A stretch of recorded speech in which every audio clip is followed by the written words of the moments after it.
kaya ganun, Dok? Hindi man lang natin nakitaan ng simptomas si Doc Yula at si Tito Michael. Bigla na lang severe agad. Doc, marami pa tayong kailangang malaman tungkol sa TSV. Maaari sa iba, ganito yung epekto. Sa iba naman, matagal kong mag-manifest. Kaya kailangan mo magpahinga dito. Okay? Doc, hindi ko kailangan magpahinga dito kasi wala naman akong simptomas. Wala akong nakaramdaman. Kaya pisayaan mo ko makatulong. Doc, malaki yung chance na nahawa ka ni Doc Yula. Kaya kailangan natin makisigurado. Kailangan mo magpahinga dito. Doc, please hayaan mo na lang ako kasi okay lang naman ako eh. Ayoko nang may mamatay pa katulad ni Tito Michael tsaka ni Doc Yula. Pero Doc, pasyente ka ngayon.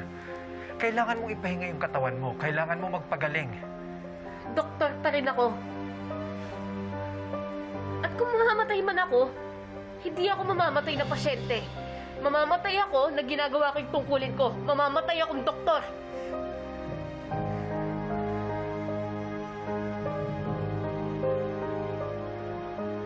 Okay.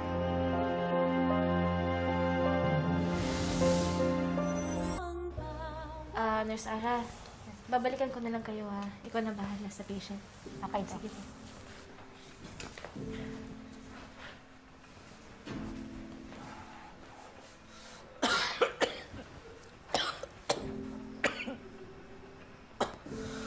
Wala kayong magiging say dahil hindi kayo medical professional. At saka yung virus, hindi niya ho alam na stockholder kayo. Kaya tingnan ho natin pag nagkasakit kayo kung saan kayo dadali ng yabang nyo. Teka na nga. Bastos ka! Hoy! Hoy!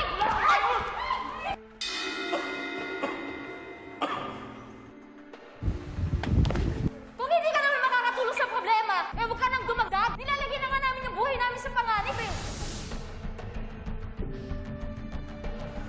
Bakit ganyan ka makatingin? Hindi mo ba ako nakikilala? Ah, Doktora Santos of Apex Medical Center. Bakit hindi ka nakapipili? Hindi mo itatanong kung nasaan yung kaibigan kong doktor?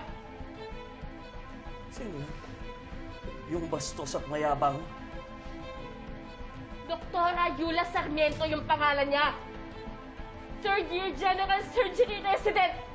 Tandaan mo yan! Alam mo ba kung nasa siya ngayon? Patay na siya! Nang dahil sa'yo! Kasi di ba, inubuhan mo siya kasi trip mo lang? Natatandaan mo, di ba? Sumagot ka! Ay! Saglit lang po! Saglit lang! Ma'am, hindi naman po sa Apex nang galing po yung virus. At saka kung totoo po yun, bakit wala pong lockdown dun? At additional FYI po, ma'am. Di ba nga po, mga taga-Apex pa po yung nakadiscover na posibleng may TSB po yung dalawang pasyenteng namatay dito.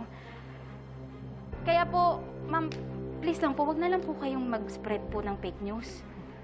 Alam mo, ang dami mong satsat. Ang sabihin mo, may virus ka na. Oh. Diba?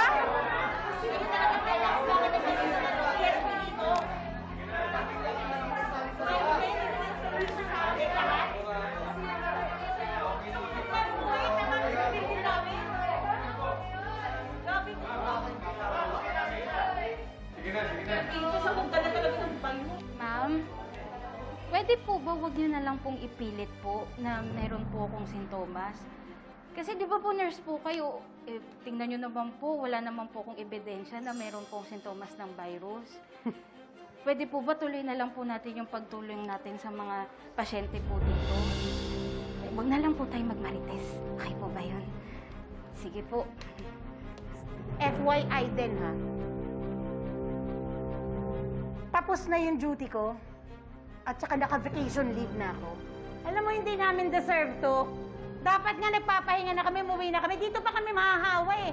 Dahil ni-lockdown. Ano ba? Imbis na maayos kami, eto, dito kami ngayon. Sandali lang po. Saglit lang po. Actually, hindi naman po talaga natin deserve lahat po na nandito eh. Eh, kayo po, taga dito po kayo, di ba po? Taga San Regado kayo. Ako nga po, taga Apex ako eh. Actually, dumalaw lang po ako sa mga kaibigan ko po dito. Pero, tumulong na rin po ako. Kasi ma'am, nasa medical crisis po tayo, di ba? Iisipin niyo pa po ba na off-duty po kayo kung may kakayahan naman po kayo tumulong sa kapwa niyo? Wala po ba kayo pakialam sa mga pasyenteng nandito po? Kaya, please lang po, wag niyo pong pag-initan. Kasi wala naman po akong sakit eh. Yun lang po. Excuse me.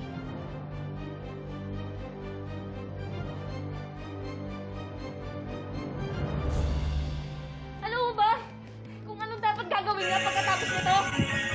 Ikakasal na dapat siya! Dapat, pupunta na siya ng Canada tapos kikitain niya yung nanay niya doon! Pero lahat ng yan wala na dahil sa'yo! Kasi inubuan mo siya kasi bastos ka eh! Kasi ang taas na tingin mo sa sarili mo! At tinatanong mo bakit hindi ako naka-PPE ngayon? Kasi pasyente na ako! Kasi nahawa ako kay Dr. Ayula! Nang dahil sa'yo! Hindi ko alam na may sakit na ako. Kung alam ko, hindi ko gagawin yun. Eh, ginawa mo pa rin eh! Ginawa mo pa rin at ngayon may namatay na doktor na sana tumutulong sa maraming pasyente!